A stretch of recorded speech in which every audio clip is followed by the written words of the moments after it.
Moin!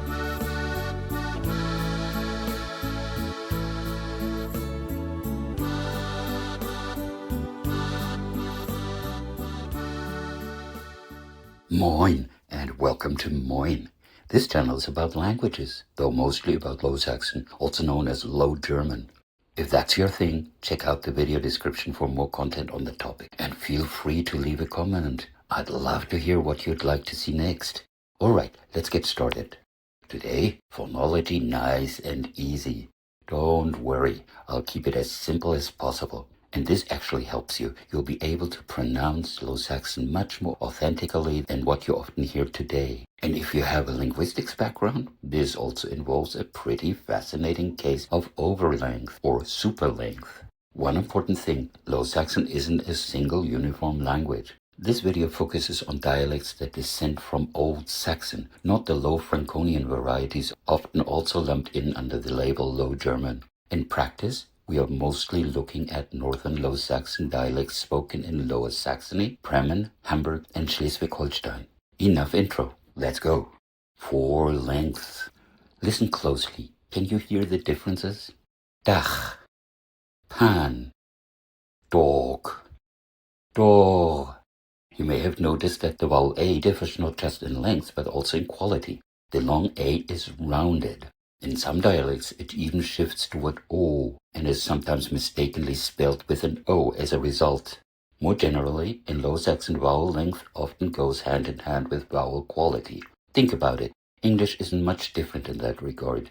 Short vowels. Dick, book, büt, bet, foss, gössel, dach. Nice and straightforward. Half-long vowels.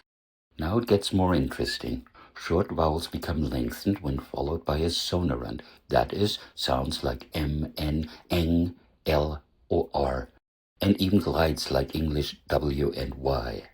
Kind, roll, börnel, feld, hall, töler, lang, nord. So these are structurally short vowels that are phonetically lengthened. You can think of them as half-long. A phonologist would write it like this. In spelling, this often leads to confusion. In the Netherlands, land. In Germany, wold and Nord. This lengthening is simply a phonological rule that a skilled speaker knows.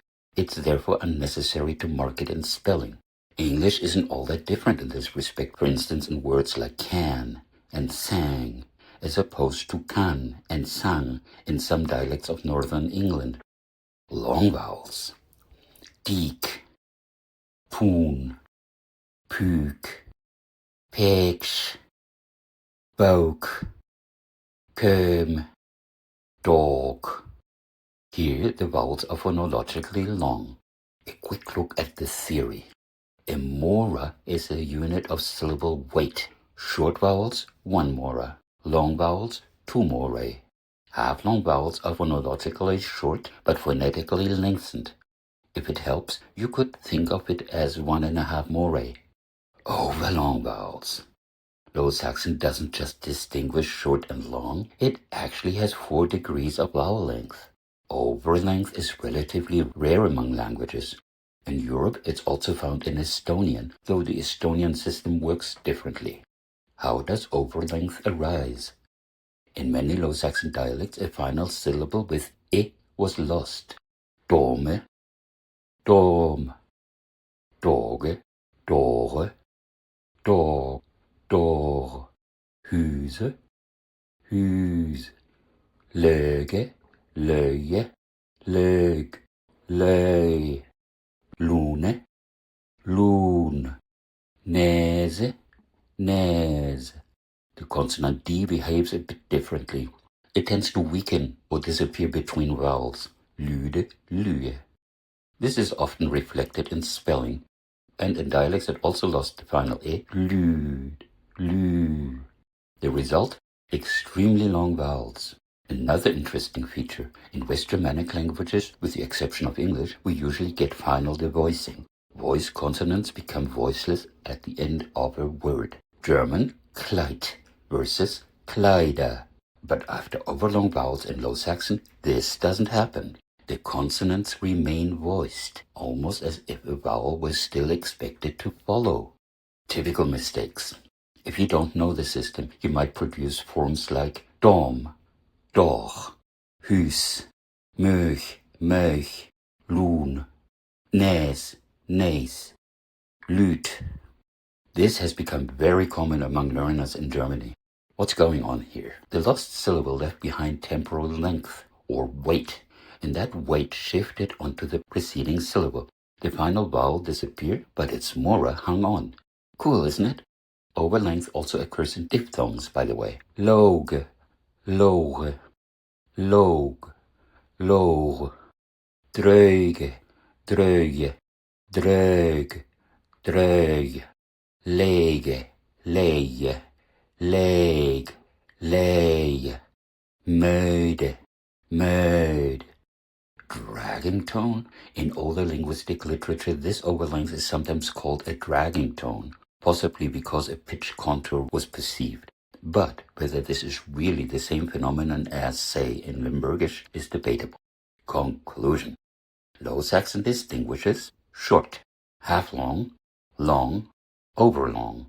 Final thoughts. I find this fascinating, especially the overlength. And I hope this gives you a better sense of how important vowel length is for the authentic sound of Low Saxon. Would you say authentic Low Saxon has something like a drawl? I consistently use an apostrophe for the omitted e in cases of overlength. Unfortunately, most other orthographies don't indicate overlength. Low Saxon also has quasi-official spellings. In practice, there's still a great deal of variation, no fully standardized language or orthography. This is common in minority languages where many speakers strongly value dialectal differences and worry that a standard might erase them. At the same time, the absence of a standard can make long-term preservation more difficult. That's it for today. If you enjoyed it, leave a like, subscribe, and feel free to share. Until next time.